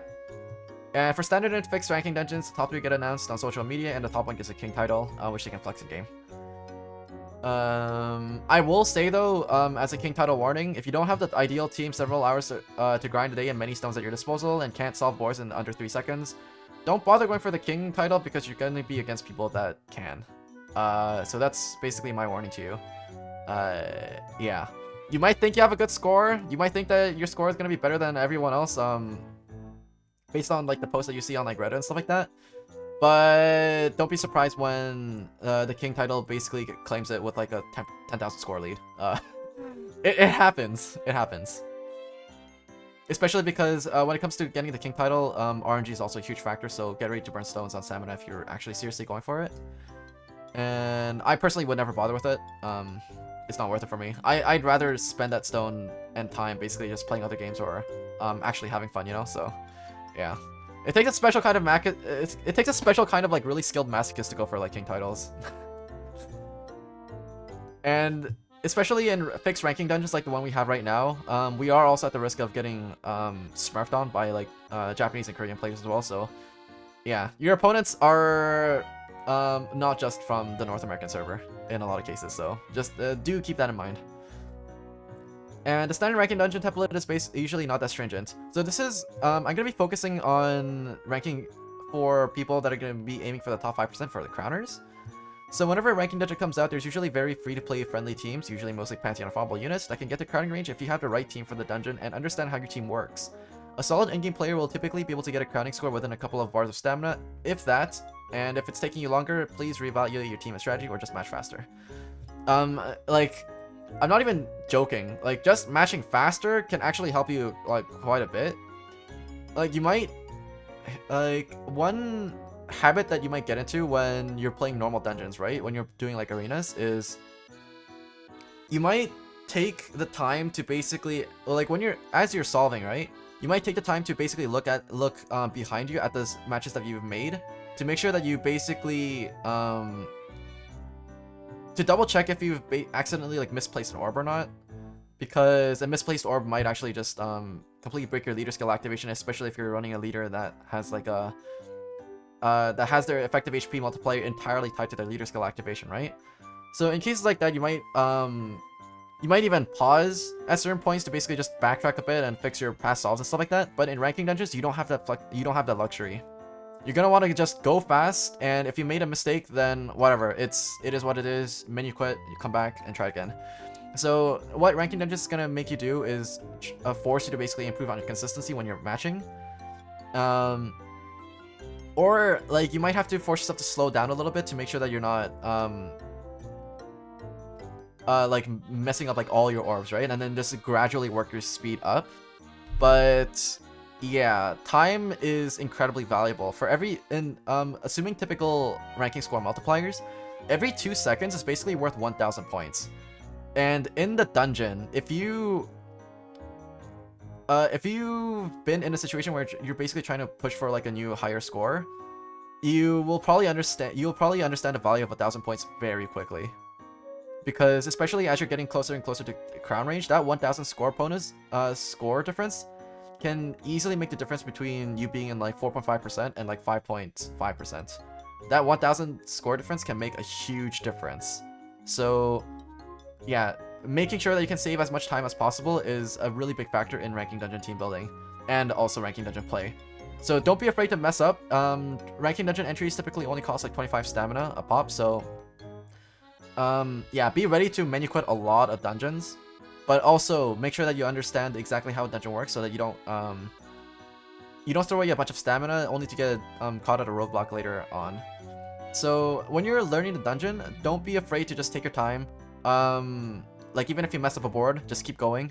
Just understand what the dungeon is throwing at you and try to understand why people are using certain actives at what points. Because it's going to be very important that you understand that for you to be able to make any substitutions in case you don't have a specific unit. Very, very important. Yeah. And keep an eye out for guides and other players' clears whenever a ranking dungeon comes out. Basically, if you see a crowning score, just imitate it, you know? Just follow the same strategy, whatever the heck they're doing, and just to do the exact same thing, and then chances are you can find yourself in a similar spot. You might have a slightly worse score, you might find yourself in a slightly higher spot because you skyfall some extra combos, but you don't need to reinvent the wheel. Japanese players have already run this ranking dungeon several months ago. Just learn from it, copy it, and put it into practice. And there's also like a mixed bag of like some additional tips that I also threw in at the very end over here, because in terms of ranking dungeons, it's not that complicated. You just need to go fast. Like you just need to go fast and get a lot of points, but it's more like the ways that you can go faster and the ways you can get more points. There's like little bits and pieces over here and there that you can adjust. Yeah, so let me just start from the very top. So even if you're not a competitive player, clear the dungeon for the stone or just go for standard clear. There's different rewards for different percentile ranges, and those extra materials and medals are always good to have. Like for this ongoing ranking dungeon that we have right now in the North American server, even if you're in the top 100 percentile, like even if you're at the very bottom, you still get one 10th anniversary Tamadra, which is worth 100,000 MP. And a free stone for running the dungeon as well. So like, it's free. And the more people that do it, and if you're not a competitive player, you can actually help boost other you can help boost like the more competitive players into crowning range as well by just putting yourself at the lower end of the totem pole by being able to like shift everyone up a little bit, you know. So it's basically just good for the community. The more people run it, even if they're just doing it for the free stone and the like the anniversary Tamadras. Like if you get in, I believe it's like if you get into the like top 50% or something like that, you get like 300,000 monster points. That's like That's basically a free MP dragon. Like, it's...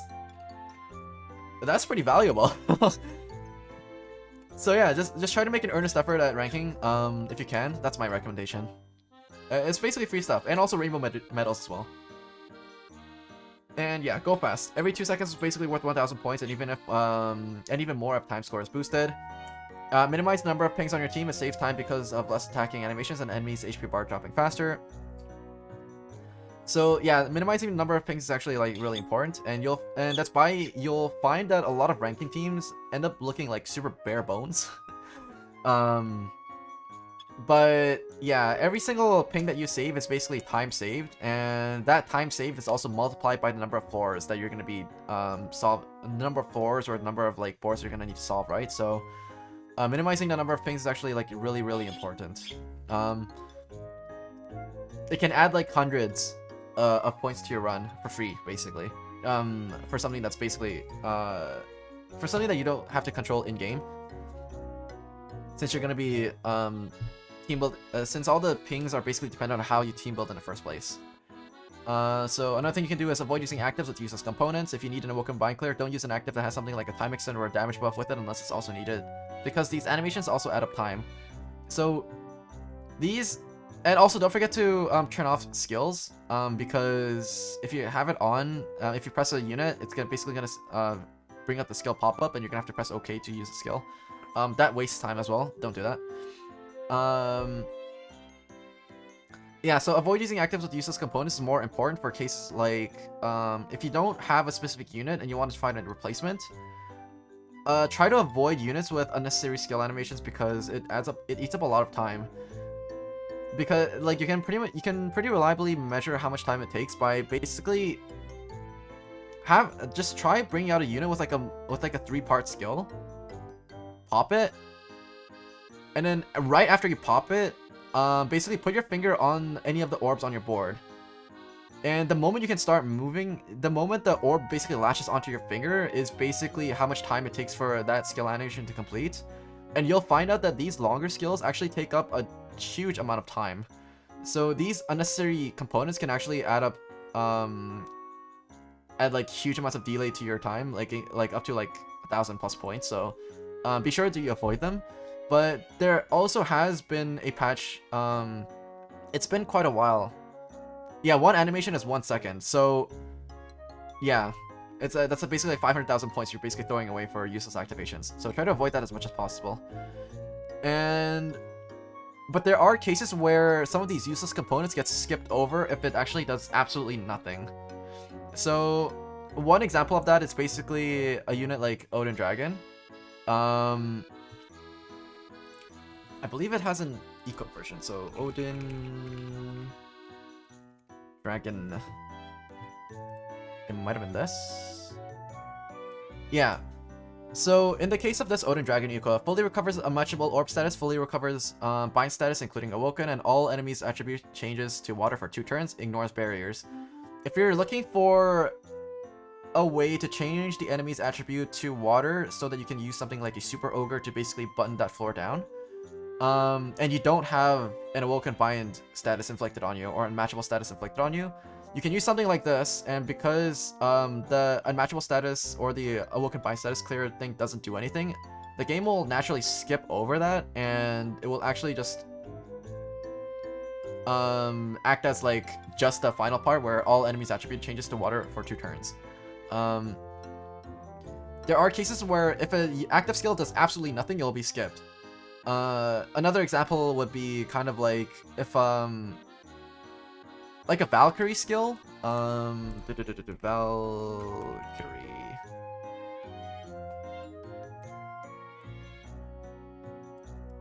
What would be a good one?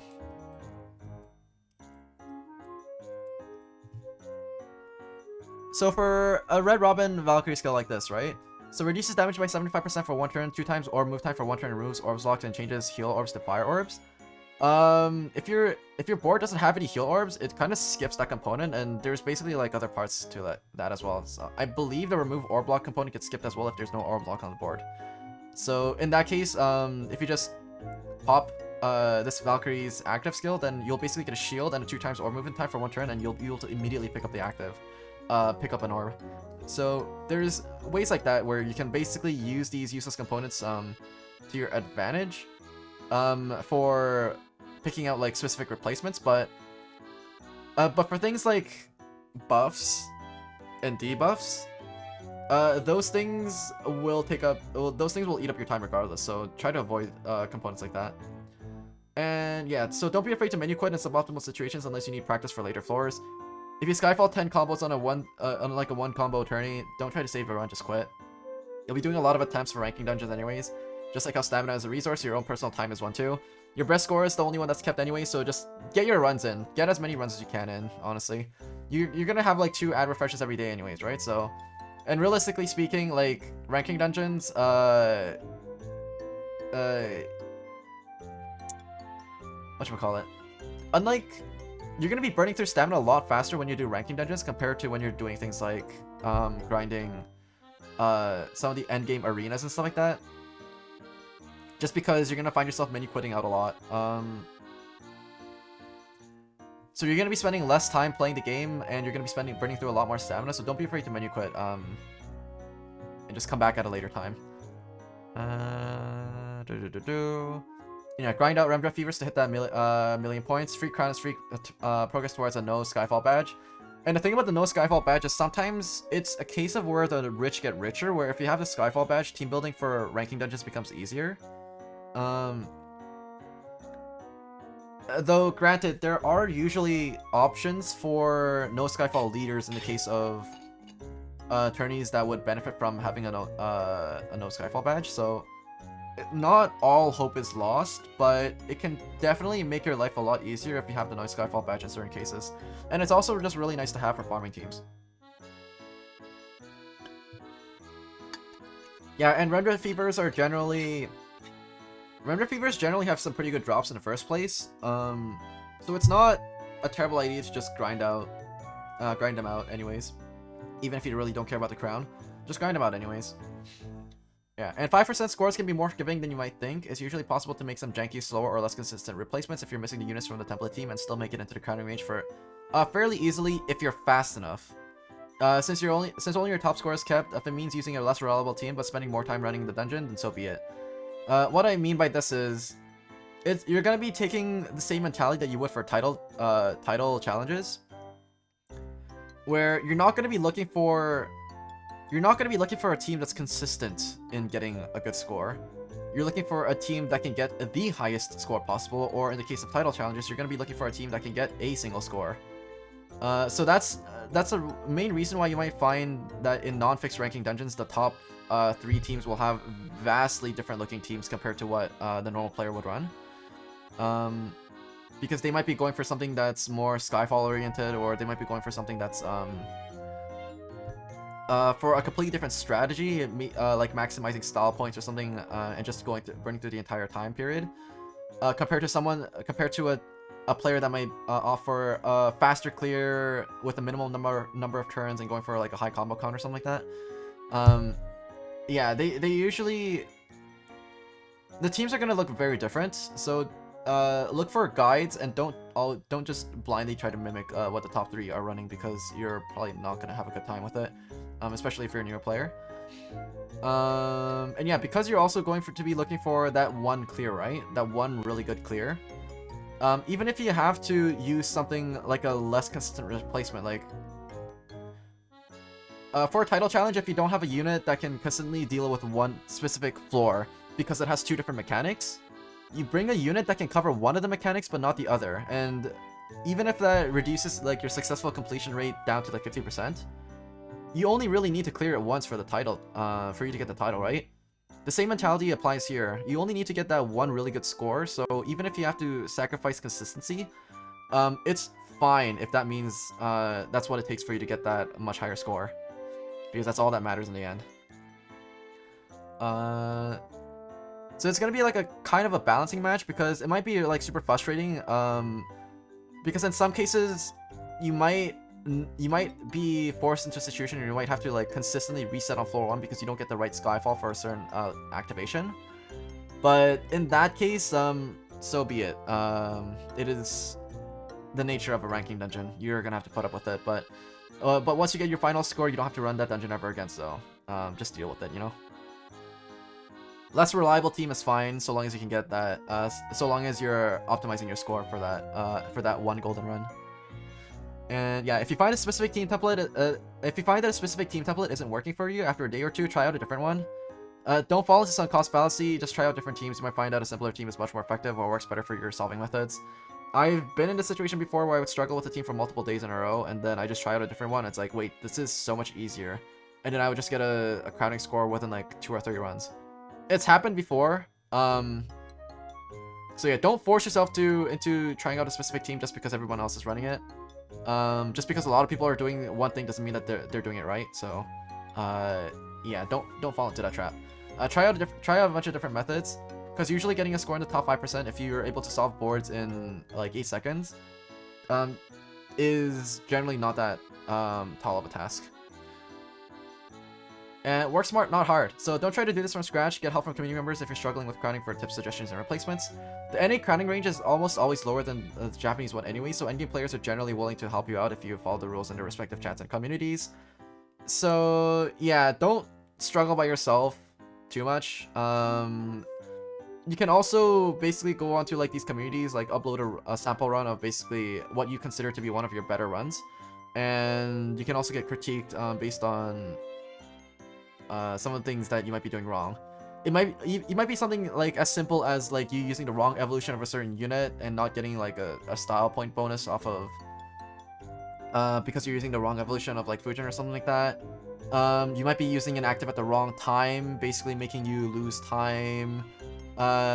You might not be solving fast enough, which can be like a harsh reality, but you might have to just deal with that, just going faster. You might be hesitating a little bit too much, and players might call you out on that, to basically just don't stop and verify if your board is good or not. Just drop the orb and just move on if you messed it up. Yeah, things like that.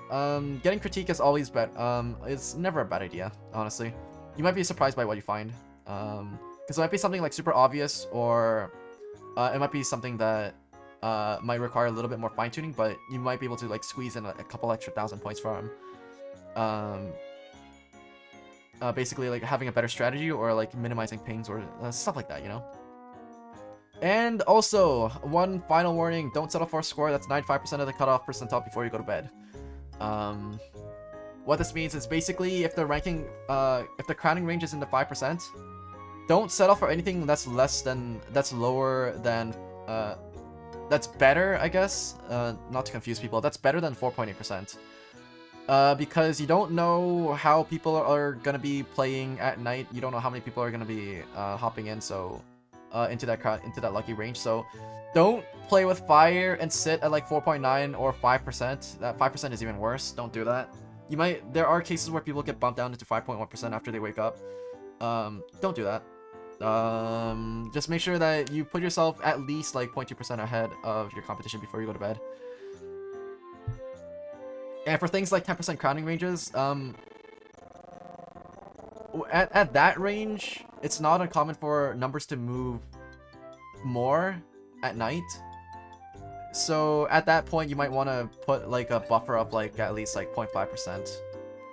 So you might want to park yourself at like 9% or like 9.5% or something like that before you go to bed.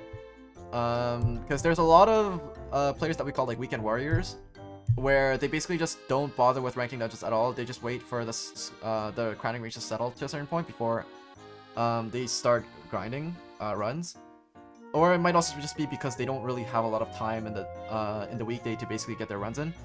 But yeah, for those weekend warriors, like your score can shift a fairly dramatic amount at the very end. So if you're near the cutoff, consider pushing a little bit further if you can. Your stamina is best spent on ranking dungeons at this point in the game if you're actually seriously aiming for a crown anyway. So yeah, just go for it. I will say though, in a lot of cases, you'll get a general idea of how quickly scores move in the percentile ranges over time. It's not uncommon for your score to basically move like 0.1% a day, starting from like the 3rd day onwards. If you're in like the 2% ranges, and then if you're closer to like the 4% ranges, you're gonna find your score moving a lot more, like probably like 0.2 to anywhere up to like 0.2 to like 0.5% every day. as people basically start to learn how to run the dungeon and stuff like that, and knowing how quickly these cutoffs move, just know that in the weekend it moves a bit faster than that. So just bear that in mind when you're and try not to play with fire. Just park yourself at a much safer spot than you might expect. One other like super masochistic thing that you might want to that you might consider doing is basically just running the dungeon until it ends, or just staying up and just keeping an eye on your score. But if you're gonna be keeping an eye on your score that much, if your like score brings you that much anxiety, just get a better score. Don't run it until the very end. It's just gonna ruin your sleep schedule and you're not gonna have a good time. But yeah, just try to park yourself at a pretty comfortable range. But if you're going, but before you go to bed, if you're at like 4.8% or like 9.5%, then generally speaking, you should be fine for getting the crown. It's not gonna move that much in the last couple hours before the dungeon ends. And for reference as to when these ranking dungeons end, you can find the countdown in game, but it's also like pretty much the Monday midnight Pacific time. And I basically covered all that I want to cover in terms of ranking dungeons and the late game. Oh yeah, and there's one also little note that I want to add on the side. This is kind of separate from